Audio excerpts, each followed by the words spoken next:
Představte si laboratoř někde ve středních Čechách. Zima, rok 1973. Teploměr ukazuje -12 stupňů a na obrazovce starého tesláku se objevuje signál, který tam vůbec nemá být. Nikdo ho neodeslal, nikdo ho nezná. Ale je tam. A je silnější než cokoliv, co kdy někdo naměřil. Vojenský protokol z té noci leží dodnes v archivech, kam se běžný smrtelník nikdy nedostane. My jsme se tam dostali. A co jsme našli? To si nechte projít celým příběhem, je to horší, než si myslíte. Úroveň první.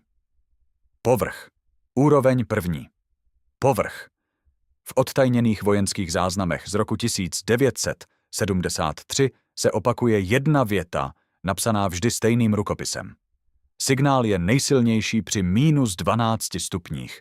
Nikdo nikdy nevysvětlil proč. Nikdo nikdy nepřestal zkoumat. Projekt Mrazík, tak se jmenoval program, který měl zjistit, jestli mráz ovlivňuje příjem neznámých rádiových signálů.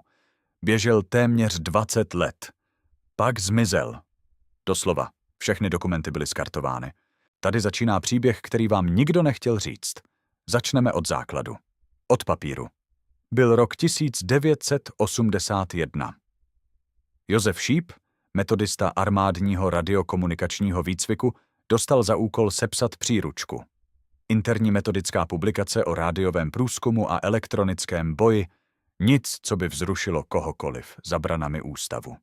Šíp seděl v kanceláři vojenského výcvikového zařízení v Brně, kde v lednu promrzají okna i zevnitř, a pečlivě ťukal na psacím stroji konsul. Administrativa. Jen administrativa. A přesto jeho příručka obsahovala instrukci, která se vymykala. Vojáci dostali jasný protokol, bílý šum ignorovat, morseovku, hlasový přenos, taktické kódování, zaznamenávat a hlásit. Ale pak existovala třetí kategorie. Signály bez identifikovatelného zdroje, s opakující se strukturou, bez smysluplného datového obsahu. Žádný kód, žádná zpráva, jen vzor, který se opakoval. A ten se nesměl ignorovat. Šel do zvláštní složky. Šíp tuto direktivu zapsal jako rutinu, bez hvězdičky, bez komentáře. Jako by bylo naprosto normální, že lidová armáda systematicky katalogizuje signály, které nepocházely od nikoho. Ani od nás, ani od NATO, ani od Sovětů. Na území Československa existovaly tehdy stovky vojenských i civilních radiostanic. Šíp znal každou z nich. A přesto psal direktivu pro ty ostatní, pro ty, co nepocházeli od žádné z nich.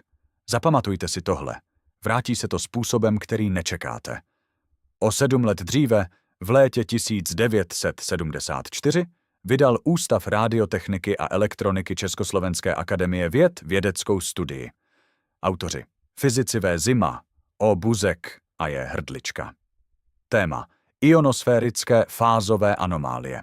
Veřejná verze říkala to, co říkali všechny podobné publikace. Jsou to přirozené výkyvy atmosféry způsobené solární aktivitou, standardní věda, čitelná, bezpečná, nudná, jenomže existovala verze druhá. Deklasifikované fragmenty naznačují, že Zima a Buzek byli před dokončením studie kontaktováni vojenskou zpravodajskou zprávou. Armádu nezajímaly sluneční bouře. Chtěla vědět, co se děje s šířením vln neznámého původu, když teplota v horských výškách klesne pod konkrétní hranici. Vědci odpovídali čísly a rovnicemi, ale jejich odpovědi z veřejné verze studie zmizely, odstraněny dříve, než šla publikace do tisku. Bez záznamu o zásahu, bez vysvětlení. Proč? Protože ty odpovědi odkazovaly na data, která teprve měla být sbírána. Z jednoho konkrétního místa. Liptovský Mikuláš. Zima 1973. Většina lidí si při slovech vojenský rádiový průzkum v socialistickém Československu automaticky představí jedno. Odposlech NATO. Americké frekvence, kódované přenosy přes Frankfurt a Bamberg, vojenská komunikace zachycená přes železnou oponu. 2 tábory. 2 rádia. Jednoduché schéma. Vojenská technická vysoká škola v Liptovském Mikuláši pracovala s jiným zadáním. Poloha nebyla náhodná. 500 metrů nad mořem. Tatry jako přirozená bariéra elektromagnetického rušení ze západu. A v zimě teploty pravidelně pod -10. V říjnu 1973 vydal velitel testovacího polygonu neobvyklý rozkaz. Technici mají zaznamenávat frekvenční spektra v konkrétních teplotních pásmech každou noc, nepřetržitě, bez ohledu na to, jestli probíhá jakýkoliv plánovaný test. Experimenty mají plán. Toto byl rozvrh. Jakoby někdo věděl, že něco přichází a chtěl to zachytit. Protokoly z té zimy, ty, co přežili, popisují signál s jasnou strukturou. Žádná náhodná statika. Vzor, který se opakoval přes noci a týdny. Vzor, který neseděl na žádnou NATO frekvenční mapu, žádný sovětský komunikační systém, žádný civilní vysílač v dosahu 500 kilometrů. Technici hledali nepřítele na druhé straně. Místo toho našli něco, co nebylo na žádné straně. A teď. Tohle je ten moment, kvůli kterému projekt Mrazík není jen archivní kuriozita, ale záhada s fyzikálně uchopitelným středem. Představte si noční směnu, někdy v listopadu 1973. Betonová místnost, radiátor sotva na 14 stupňů. Za oknem zasněžené antény, kovové konstrukce pokryté jíním, v záři reflektoru svítící modrobíle jako zamrzlé sklo. Technik sedí u konzoly Tesla. Oranžová luminiscence monitoru mu osvětluje tvář. Zapisuje čísla do tabulky. Čeká. Dívá se na teploměr za oknem. Pak rtuť poklesne na jednu hodnotu. -12 stupňů Celsia. A monitor se změní. Chaotický šum se najednou uspořádá do čisté sinusové vlny. Dokonalé. Pravidelné jako kyvadlové hodiny. Technik sahá po zápisníku a zapisuje. Teplota, čas, frekvence, amplituda. -12. Signál aktivní. Pak to samé udělá druhou noc. Třetí, 10. Pokaždé stejné. Fyzika nabízí vysvětlení. Námraza na anténních prvcích mohla při specifické teplotě způsobit rezonanci. Zvláštní stav ionosféry za silných mrazů mohl zesilovat odrazy vln z velkých vzdáleností. Možná. Ale v celé dostupné odborné literatuře, rádiové, meteorologické, fyzikální, neexistuje přirozený jev tak přesně vázaný na jedinou teplotní hodnotu. Ne na teplotní rozsah. Na jedno konkrétní číslo. -12, ne 11, ne 13. Přesně -12. Za to dosud nikdo nenabídl uspokojivé vysvětlení. To, co začalo jako rutinní monitoring, se stalo záhadou s fyzikálně měřitelným parametrem. A záhada s fyzikálně měřitelným parametrem je to nejnebezpečnější, co může v tajném vojenském programu existovat, protože dokazuje, že jev byl reálný. Pod povrchem se věci stávají podivnějšími. A na to, co přichází dál, většina kanálů raději vůbec nesahá. Úroveň 2. Vodoryska. 90 kilometrů jižně od Prahy, v kopcích nad Military údolím, stála v 70. letech malá betonová budova s nápisem Vojenský polygon. Uvnitř seděl muž jménem Josef Šíp a procházel tisíce hodin záznamů z éteru. Byl to metodik armády, člověk, který měl za úkol učit ostatní, jak rozlišit užitečný signál od šumu. V archivu Vojenské akademie dodnes leží jeho interní publikace z roku 1981, vázaná v zelených deskách s razítkem výhradně pro interní potřebu. Šíp v ní popsal přesný protokol. Vojáci na pozorovacích stanicích měli ignorovat běžný atmosférický ruch, ale zaznamenávat všechny opakující se frekvence bez lidského hlasu nebo morseovky. Armáda tedy systematicky hledala něco, co nevysílalo zprávy, ale přesto se vracelo. Něco, co mělo strukturu. Něco, co nepatřilo žádné známé straně. A právě tady poprvé narážíme na teplotní anomálii, kterou Šíp zaznamenal v poznámce na straně 47. Signál zesílil, když teplota klesla pod bod mrazu. Nikdo se tehdy neptal proč. Nikdo neměl povolení se ptát. Místo toho Šíp sepisoval další protokoly a budova v Military údolí dál naslouchala tichu mezi statikou. O 13 let později zmizely všechny tyto záznamy spolu s nejcitlivějšími svazky tajné policie. Pojďme se teď podívat na to, co Šíp nemohl vysvětlit. V únoru roku 1973 naměřili technici na Vysoké vojenské technické škole v Liptovském Mikuláši něco, co nedávalo žádný smysl. Přístroje zachytili sinusový vzorec, pravidelný jako tep, silný jako signál vysílačky, ale na žádné známé frekvenci. Zajímavé bylo, že tentýž signál se objevoval znovu a znovu, pokaždé za stejných podmínek. Největší intenzita nastávala, když venkovní teploměr ukázal -12 stupňů Celsia. Kolikrát? Podle dochovaných fragmentů protokolů minimálně 17krát během jediné zimy. Technici si to zapisovali kontrolovali kalibraci, vyměňovali antény, resetovali přijímače. Nic nepomáhalo. Signál prostě čekal na svou teplotu, jako kdyby měl vlastní termostat. Pravděpodobnost, že jde o náhodnou atmosférickou shodu, byla podle pozdějších výpočtů 1:7 miliardám.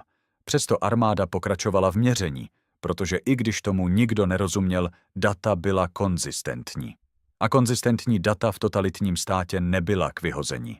Jenže právě tady se objevuje ta věc, kterou nikdo nečekal. V lednu 89. roku stál na dvorke budovy státní bezpečnosti muž jménem Otto Sedlák a díval se na oheň. Bylo -15 stupňů, sněžilo a jinovatka pokrývala všechny antény v okolí jako bílý kabát. Sedlák měl v ruce příkaz podepsaný zástupcem Aloise Lorence a pod ním seřazené krabice plné protokolů. Měl skartovat vše, co se týkalo tajných projektů, ale jeden svazek ho zaujal víc než ostatní. Byly to záznamy o rádiovém signálu, který zesiloval při -12 stupních. Nikdy se nedozvěděl, co přesně znamenají, ale věděl, že někdo velmi vysoko si přál, aby tyto papíry nikdy nikdo nečetl. A tak je hodil do ohně spolu s 1000 dalších stran. Dokumenty schořely, popel odnesl vítr a zbyly jen útržkovité vzpomínky techniků, kteří po nocích sledovali obrazovky Tesla v mrazivé tmě tichu. Jeden z nich později vypověděl, že když rtuť klesla na -12 stupňů, obrazovka se vždycky rozzářila a všichni na stanici zatajili dech. Nevěděli, co to je, ale věděli, že to není normální. A právě tato nejasnost je to, co následuje. Tady přichází ta věc, kterou byste nečekali. V roce 2012 vydala Stanislava Kliegrova studii o systematických chybách při měření atmosférických jevů. Její závěr byl prostý. Meteorologické radary se mýlí, interference existují, námraza na anténách dokáže vyvolat falešné rezonance. Vědecké vysvětlení bylo na světě. Přesto kolem něj zůstávala jedna drobná trhlina. A nyní se ponoříme do skutečné temnoty. Úroveň 3. Soumrak. Začnu u jednoho člověka. Protože tohle se stane opravdu nesnesitelným teprve tehdy, až dostane lidskou tvář. Jmenoval se Martin Vávra. Bylo mu 23 let a v zimě roku 1976 sloužil jako radiotechnik na anténní stanici u Liptovského Mikuláše, v areálu Vojenské vysoké technické školy, kde se testovala nová radiolokační technika. Venku bylo šedivé nebe, sníh po kolena a dráty antény pokryté jinovatkou, která zářila ve světle reflektorů jako skleněné krajky. Jenže Vávrovi tehdy nebylo do estetiky. 9. prosince, krátce po půlnoci, klesl teploměr na přesně -12 stupňů. Vávra to zaznamenal, jak mu protokol nařizoval. Zapsal čas, zapsal teplotu, pak se otočil k monitoru Tesla a na jeho oranžové luminiscenční obrazovce uviděl něco, co ho zastavilo uprostřed pohybu. Signál, který dosud vypadal jako nezřetelné šumění, se proměnil v dokonalý sinusový vzorek. Čistý, symetrický, jako vytažený pravítkem. Vávra to zapsal do hlášení a připojil detail, který mu připadal nepodstatný. Signál nezesílil pozvolna, ale přešel ze šumu do vzorce v jediném nedělitelném okamžiku, přesně ve chvíli, kdy rtuť dosáhla té hodnoty. Toto hlášení bylo klasifikováno do 3 dnů. Ne archivováno. Klasifikováno na úroveň, ke které Vávra jako řadový technik přístup neměl. Zpráva, kterou napsal vlastní rukou, se stala dokumentem, který nesměl číst. Tohle si zapamatujte. Vrátí se to na místě, kde to čekat nebudete. Problém s hypotézou technické chyby je jednoduchý a zároveň brutální. Když selže přístroj, selže svým vlastním způsobem. Každý kus vojenské techniky nese stopu svého opotřebení, svého konkrétního technika, svého specifického prostředí. Chyby nejsou přenosné přes vzdálenost stovek kilometrů, Badatelka Stanislava Kliegrová ve své akademické studii z roku 2012 věnované systematickým chybám při měření atmosférických jevů cituje záznamy ze 3 samostatných stanic, které se v klíčové noci překrývají s nepohodlnou přesností. 3 různá umístění, 3 různé přístroje, 3 různé obsluhy, které o sobě navzájem nevěděly a v oné době žádnou společnou síť nezdílely. 3 stanice. Totožný vzorec. Jeden okamžik. Ve chvíli, kdy venkovní teplota klesla na -12 stupňů, zachytily všechny 3 stanice to samé ve stejném časovém úseku a vzdálenost mezi nimi odpovídala přibližně trase z Prahy do Ostravy. Chyba kalibrace se takhle nechová. Chyba kalibrace cestovat neumí. Buď šlo o jev natolik rozsáhlý, že zasáhl celý geografický výsek najednou, nebo někdo výsledky srovnal a synchronizoval. Obě vysvětlení jsou, každé jiným způsobem stejně znepokojující. Alespoň tohle je jedna z možných interpretací. Oficiální verze se nikdy nevyjádřila. Václav Zima pracoval v roce 1974 v Ústavu radiotechniky a elektroniky Československé akademie věd v Praze. Spolu s Otakarem Buskem a Jiřím Hrdličkou publikoval studii o ionosférických fázových anomáliích, která se na povrchu tvářila jako standardní vědecký příspěvek. Nic, co by upoutalo pozornost. Nic, co by nešlo zařadit na poličku s meteorologií. Jenže vojenská verze tohoto textu, jejíž fragmenty se dochovaly v odtajněných výpiscích, obsahuje pasáž, která v civilní verzi chybí. Stojí v ní přibližně toto. Při teplotách pohybujících se kolem -12 stupňů dochází ke změně vodivosti zmrzlé atmosférické vrstvy způsobem, který teoreticky umožňuje fokusaci přicházejícího signálu do úzkého pásma. Fokusace znamená čočku a čočka zesiluje jen to, co přichází z definovaného směru, od definovaného zdroje. Atmosféra funguje jako reflektor pouze tehdy, když má co odrážet, a to lze jen za předpokladu, že existuje signál, který odrazit. Zima ani Buzek tento závěr nikdy dál veřejně nerozvedli, alespoň ne v dohledatelných zdrojích. Ale implikace je vepsaná mezi řádky armádní terminologií. Pokud byl signál fokusovaný, pak existoval vysílač. A pokud vysílač dokázal využít specifické podmínky zmrzlé atmosféry, pak někdo nebo něco vědělo, kdy přesně nastane -12 stupňů a přizpůsobilo tomu svůj rytmus. Takhle se nechová žádný přírodní jev. Přírodní jevy nekalkulují. Meteorologie nepočká na správnou chvíli. Zbývá otázka, co počkalo. A tahle otázka nemá pohodlnou odpověď, jen otevřené konce táhnoucí se do tmy. Konec listopadu roku 89. Praha, ale zároveň vojenské areály po celé zemi. Otto Sedlák, zástupce posledního šéfa státní bezpečnosti Alojze Lorence, vydal pokyn, který badatel Radek Schovánek ve svém výzkumu popsal jako jeden z největších aktů dokumentárního vyhlazení v moderních českých dějinách. V kotlích zmizely spisy, svazky, protokoly, agentury, sítě, operace, které nesměly přežít do nového systému, a mezi nimi zmizely i záznamy projektu Mrazík. Musíme se zastavit, protože tohle je zásadní. Meteorologická data se nepálí v kotlích spolu s agentskými svazky. Záznamy o rušení rádiových frekvencí se archivují nebo v nejhorším případě skatalogizují jako technický odpad. Technické protokoly vojenských antén nemají hodnotu, která by ospravedlnila jejich zničení vedle nejcitlivějších operativních spisů tajné policie.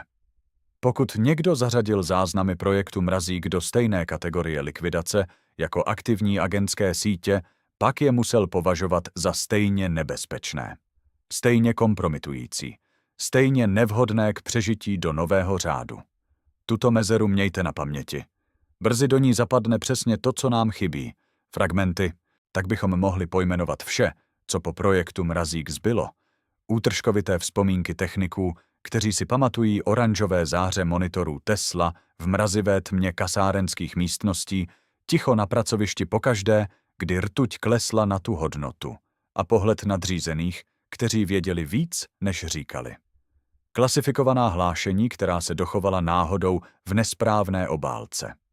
Akademická studie, která sahá k hranicím vojenských dat, aniž by je mohla přímo pojmenovat.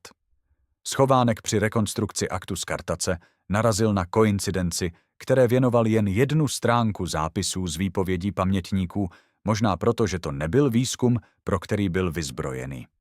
V zimních měsících let 75, 78 a 81 přišly z různých vojenských prostorů zprávy o neidentifikovaných světelných jevech v blízkosti anténních stanic. Zprávy nepocházely ze stejné databáze. Přicházely od lidí, kteří se navzájem neznali, od velitelství, která spolu nezdílela rádiové kanály. Ale data se překrývají.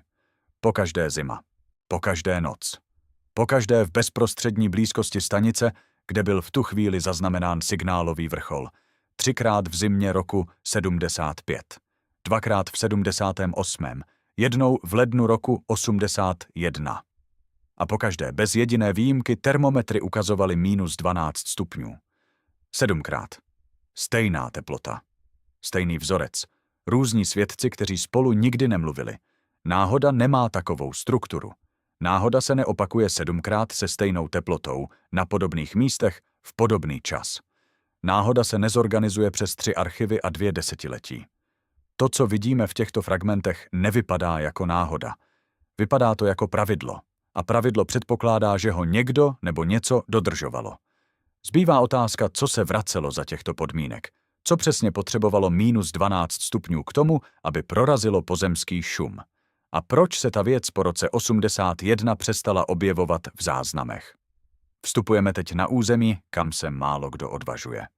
Úroveň 4. Propast. Jsou záhady, které se vyřeší s časem. A pak jsou záhady, které se vyřeší tak, že všichni, kdo by mohli odpovědět, náhle přestanou existovat v archivech. V prosinci roku 1973 seděl radiotechnik zaznamenaný v interních hlášeních jako Stanislav H. v přijímací budově testovacího polygonu VVTŠ v Liptovském Mikuláši. Venku padal sníh. Vzduch páchl smolou z komína vytápěcích agregátů. Rtuť venkovního teploměru klesla na -12 stupňů. Stanislav to zapsal do protokolu jako rutinní poznámku, 3. z 5 teplotních odečtů té noci. A pak se stalo to, co do protokolu zaznamenat nemohl, protože neměl kolonku pro věci, které se nechají těžko pojmenovat. Obrazovka se rozsvítila dokonalým vzorcem. Přesný sinusový průběh, bez šumu, bez interferenčního šeptání, bez náhodnosti, která provází každý přirozený signál. Jako by někdo otočil přepínačem, který neexistoval. Stanislav přivolal nadřízeného. Nadřízený zavolal výše. Za méně než půl hodiny stál vedle zařízení člověk, jehož hodnost neodpovídala tomu, co se na taková odlehlá místa obvykle vysílalo. Z toho večera zbyla v protokolu jediná věta. Anomálie zaznamenána, příčina neurčena, sledování pokračuje. Tato záhada nebyla nikdy vyřešena. Alespoň to je ta část příběhu, která se dostala ven. Fyzika nabízí vysvětlení. Badatelka Stanislava Klígrová v akademické práci z roku 2012 upozornila na specifický jev. Při teplotě kolem -12 stupňů dochází ke kondenzaci vzdušné vlhkosti na kovových površích antén, přičemž vzniklá vrstva námrazy může za určitých podmínek způsobovat rezonanční falešný signál v přijímacích obvodech. Technická chyba. Přirozené ověřitelné vysvětlení. Jenže rezonanční artefakt způsobený námrazou se mění. S každým poryv větru, s každou změnou vlhkosti, s každým pohybem v okolí. Signál zaznamenaný v protokolech projektu Mrazík byl stabilní. Opakoval se. A vždy přesně při -12 stupních, nikoli při -11, nikoli při -13. Na 1 stupeň přesně, jako by si někdo nastavil alarm na teplotu. Technikové v Liptovském Mikuláši tuto nesrovnalost viděli. Každý z nich. A přesto nikdo z nich nikdy veřejně nepromluvil. Pamatujte si to. Za chvíli pochopíte proč. Oficiální příběh říká, že projekt Mrazík byl součástí rutinního monitorovacího programu armádní radiokomunikace. Josef Šíp, metodický garant interní publikace o radioelektronickém boji z roku 1981, systematicky vyučoval vojáky zachycovat anomální frekvence, třídit je a hlásit nadřízeným. Administrativa. Záznamy. Nic víc. Pak se podíváte pozorněji na to, co z té administrativy přežilo. Badatel Radek Schovánek, který se dlouhodobě věnoval dokumentům z přelomu 80. a 90. let, zaznamenal vzorec, který ho přivedl k otázkám bez odpovědí. Spisy, jež normálně přecházely z jednoho režimu do druhého v různých podobách, u projektu Mrazík chybějí. Nikoliv náhodně, nikoliv proto, že by podléhali rutinní skartaci po uplynutí zákonné archivní lhůty. Systematicky. Jako by někdo přesně věděl, které složky musí zmizet dřív než ostatní. A pak jsou tu fragmenty, které přežily nedopatřením. V jednom útržku, jehož datace odpovídá roku 1976, se opakuje formulace, která do metodiky rutinního rádiového průzkumu nepatří.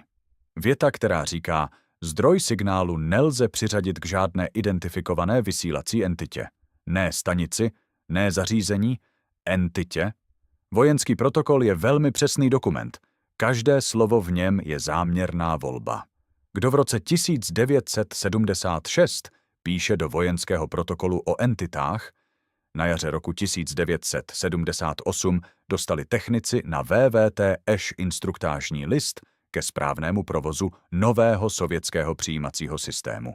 Dokument měl 3 stránky a obsahoval jedno číslo, které se vymykalo zbytku textu, -12.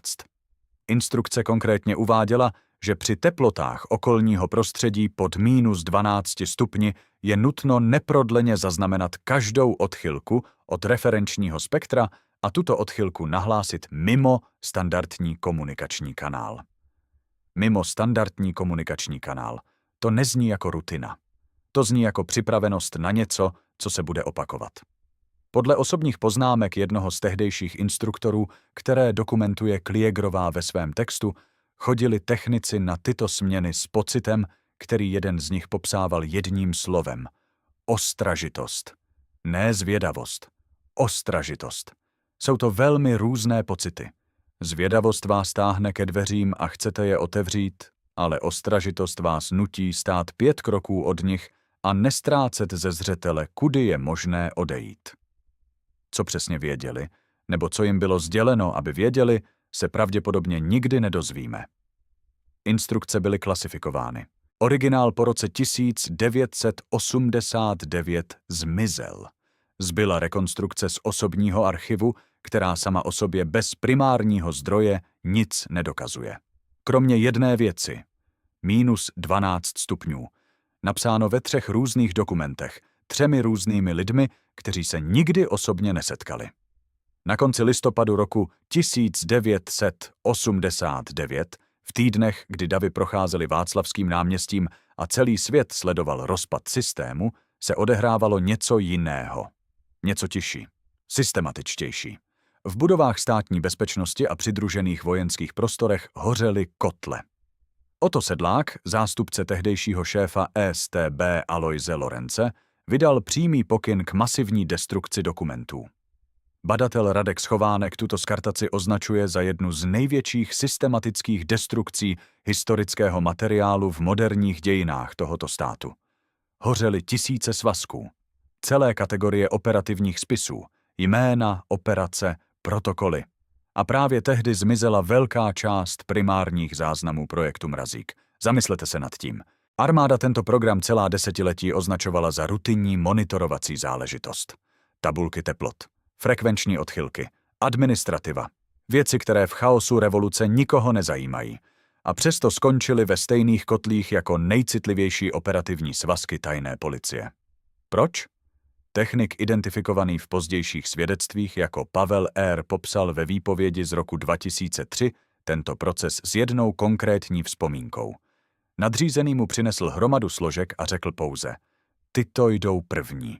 Bez vysvětlení.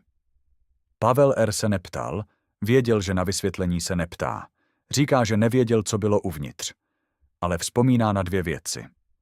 Složky byly neobvykle studené, jako by ležely dlouho v nevytápěném prostoru. A na jedné z nich byl ručně napsaný řádek, který nestihl dočíst celý. Viděl jen číslo, -12. Z celého projektu Mrazík zbyly útržkovité vzpomínky lidí, kteří nesměli mluvit, fragmenty dokumentů, které nedosahují k odpovědím, a jedno číslo opakující se s takovou vytrvalostí, že přestává vypadat jako náhoda. Někdo měl obrovský zájem na tom, aby to, co se při minus 12 stupních zaznamenalo, navždy zmizelo. A postaral se o to. Na samém dně tohoto příběhu jsou věci, o kterých jsme zatím nedokázali ani promluvit. Úroveň 5. Dno. Existují věci, o kterých nevím, jestli bych vám měl vyprávět. Ne protože jsou zakázané, ale protože některé otázky, jakmile je jednou položíte, nikdy nepřestanou znít. Sedíte tu se mnou na dně. Takže je čas. Představte si, že jste archivní badatelka. Je rok 2015. Dostali jste za úkol skatalogizovat fragmenty vojensko-vědecké korespondence z normalizační éry pro Vojenský historický ústav v Praze. Je leden, topení v archivu sotva funguje, vzduch páchne starým papírem a vlhkostí, prsty máte studené a projíždíte mikrofiše ze 70. let stránku za stránkou. Tabulky. Frekvence. Protokoly. Nic dramatického a pak se zastavíte. V jednom záznamu datovaném zimou roku 1973 je ve spodní části strany poznámka připsaná jinou tužkou, jiným rukopisem. 3 slova: zdroj nebyl nalezen. Ne, zdroj byl identifikován jako přírodní jev. Ne, zdroj byl připsán zahraniční technologii. Zdroj nebyl nalezen. Vědecké a vojenské protokoly z té doby měly vždy odpověď. Vždy. Šum ze sovětské vysílačky, odraz od ionosféry nad Skandinávií, interference z amerických radarů, vše mělo jméno a původ. To byl princip, na kterém stála celá studená válka. Každý signál patří někomu. Ale tento signál, ten záhadný výkřik z éteru, který se zesiloval přesně při minus 12 stupních Celsia, nepatřil nikomu, kdo byl tehdy znám. A to nás přivádí k otázce, na kterou nemám odpověď. Pokud jsme tehdy skutečně zaznamenali signál neznámého původu, signál, který se chová podle fyzikálního zákona spojeného s jedinou teplotní hodnotou, pak jak dlouho předtím tento signál existoval a jak dlouho potom existuje dál? Ta záhada původu sahá do plamene, ve kterém odpovědi definitivně zanikly. Radek Schovánek, badatel, který dokumentoval skartaci archivů státní bezpečnosti v listopadu 1989, popsal v jedné ze svých studií scénu, která mi nedá spát. V kotlích vojenských objektů hořely spisy. Technici, kteří celá léta měřili, zaznamenávali, mlčeli, teď sledovali, jak jejich práce mizí v plamenech. Papír hoří rychle. Desetiletí měření, stovky protokolů, záznamy z desítek anténních stanic. V minutách prach. Proč? Šetřilo se místo v archivu. Takový byl podávaný důvod. Ale zamyslete se. Skartovaly se svazky státní bezpečnosti, záznamy o lidech, o sledování, o informátorech, záznamy s politickými důsledky pro mnoho živých lidí. A mezi nimi ve stejném ohni protokoly z měřicích stanic na zasněžených kopcích severního Slovenska. Proč by vojenský výzkum ionosférického šumu sdílel osud nejcitlivějších tajemství normalizace? V lednu 1991 se jeden z techniků, kteří pracovali na anténních stanicích, pokusil o rozhovor s regionálním tiskem. Psal o zimě na pracovišti, o oranžové záři monitorů Tesla ve tmě zasněženého bunkru. O tom, jak při minus 12 stupních obrazovka přestávala šumět a okamžitě přebírala dokonalý sinusový vzorec, čistý, pravidelný, jakoby vysílaný záměrně. Rozhovor nebyl nikdy publikován. Redaktor řekl, že to nebylo dostatečně zajímavé. Opravdu to nebylo dostatečně zajímavé. Nebo bylo příliš. Ale i bez dokumentů zůstala data. A jedna konkrétní teplota. V roce 2012 zveřejnila Stanislava Klígrová z Ústavu fyziky atmosféry Akademie věd studii o systematických chybách v měření atmosférických jevů. V okrajových poznámkách byl odstavec popisující, jak vrstva námrazy na anténách při konkrétních teplotách může způsobit falešné rezonance v přijímačích. Falešné signály. Artefakty měření. Snad. Možná. Ale pak je tu ten detail, který mě neustále vrací na začátek. Opakovatelnost. Pokud by šlo o námrazu, šlo by o jev chaotický, závislý na vlhkosti vzduchu, rychlosti větru, stáří součástek, orientaci antény. Lišil by se mezi stanicemi a mezi zimami. Ale záznamy, ty útržkovité záznamy, které přežily oheň, mluví o konzistenci, která nemá meteorologické vysvětlení. -12 stupňů. Pokaždé. Bez ohledu na lokaci. Praha nebo Liptovský Mikuláš. Únor 1974 nebo leden 1977. Ptám se vás, jestli vy právě teď sedíte v teple a tohle slyšíte jako příběh? Představte si, jak by to bylo sedět v chladu, sledovat číselník rtuťového teploměru, čekat a pak to vidět. Dokonalý vzorec. Znovu, co byste udělali? A pokud fyzika nestačí k vysvětlení, pak zůstává jen ticho. A v tom tichu sedí jeden muž, jehož jméno neznám. Za všemi teoriemi, za atmosférickými modely i konspiracemi leží místo, kam věda ani spekulace nedosáhnou. Jmenuje se jednoduše Nevíme. Jeden z techniků, jméno neznám, jde o fragment uchovaný v ústní tradici absolventů školy v Liptovském Mikuláši, prý říkal svým nástupníkům jednu větu na rozloučenou. Říkal ji pokaždé, když odcházel z noční směny, když přecházel z tmavého sálu s oranžovými monitory do ranního mrázu, který kousl do tváře ještě dřív, než zavřel za sebou dveře. Říkal, dnes to znovu přišlo. Nic víc. Neptal se, co to bylo. Nepsal zprávu nadřízeným. Jen to zaznamenal do sebe a šel dál. Myslím, že to chápu.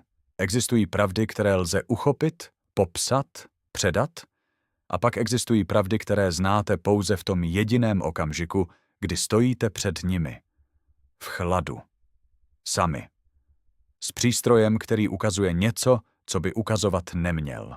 Takové pravdy nelze přenést slovy, protože přechodem z noci do rána se rozplývají jako pára dechu v mrazivém vzduchu. Dokumenty schořely. Protokoly zmizely. A signál. Signál možná stále existuje, jen se ho nikdo neptá. V záznamu z roku 1973, v záznamu, který měl být zničen a přesto přežil, někdo napsal, signál je nejsilnější při -12 stupních. A pak nic. Žádné vysvětlení, žádný závěr. Jen ta věta visící v čase jako vlna, která si hledá příjemce. Možná si někdo myslel, že to jednou pochopíme. Možná se mýlil. Nebo možná existují věci ve vesmíru, které nejsou určeny pro vysvětlení, jsou určeny pouze k tomu, aby existovaly. A my k tomu, abychom je vnímali. V tichu. V -12 stupních. Bez odpovědi. Pokud vás projekt Mrazík dostal pod kůži stejně jako nás, budeme rádi, když video podpoříte lajkem a odběrem. Další záhady, které vám nikdo nechtěl říct, najít.